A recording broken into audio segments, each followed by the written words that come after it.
启示录第12章。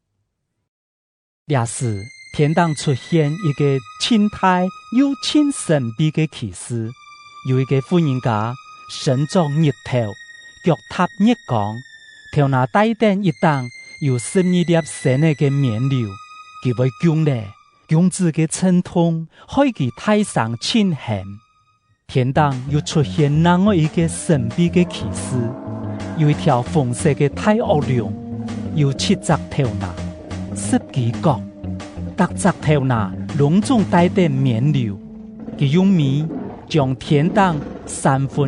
嘅神呢建起來，平在地上。佢企在嘅差唔多為強嘅婦人家面前，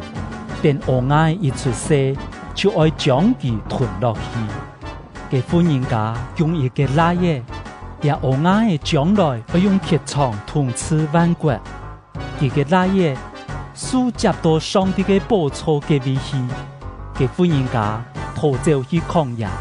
到上帝為佢準備嘅所在，才嘅位，佢愛得到照顧1260日。後來天堂發生戰爭，米迦勒留佢嗰條天使去同惡龍相刺，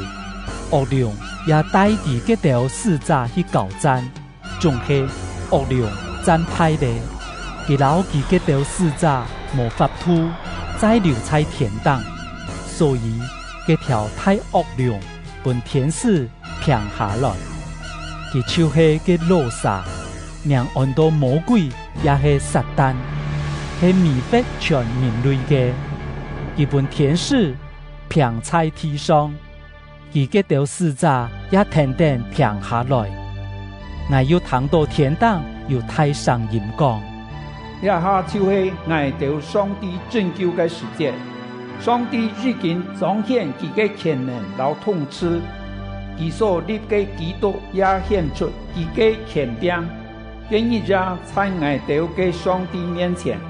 講我哋兄弟姊妹嘅已經對天堂平下來了。我哋嘅兄弟姊妹已經通過羔羊嘅血，然後佢哋所宣布嘅正道，讓過惡龍咧，就是犧牲自家嘅生命，佢哋也甘願。所以主天老吃在其中嘅，都應當歡喜快樂。總係天老海慘咧，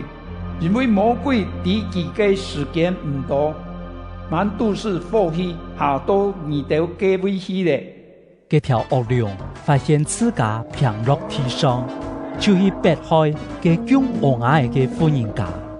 由太陽調嘅兩支一甲書本嘅婦人家，本佢避入曠野，去到自家嘅地方，才嘅位，佢愛得到照顧3年半，無數嘅彌撒嘅攻擊，嘅彌撒在婦人家後背，用在噴出水來，將河把水按太，愛將佢打走，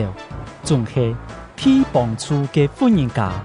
打開嘴，將嗰條惡龍噴出來嘅水吞落去。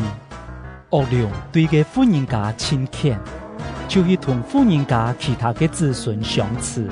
就是同所有服從上帝命令、為耶穌所啟示嘅真理做見證嘅人相似。嗰條惡龍企在海上嘅沙灘上。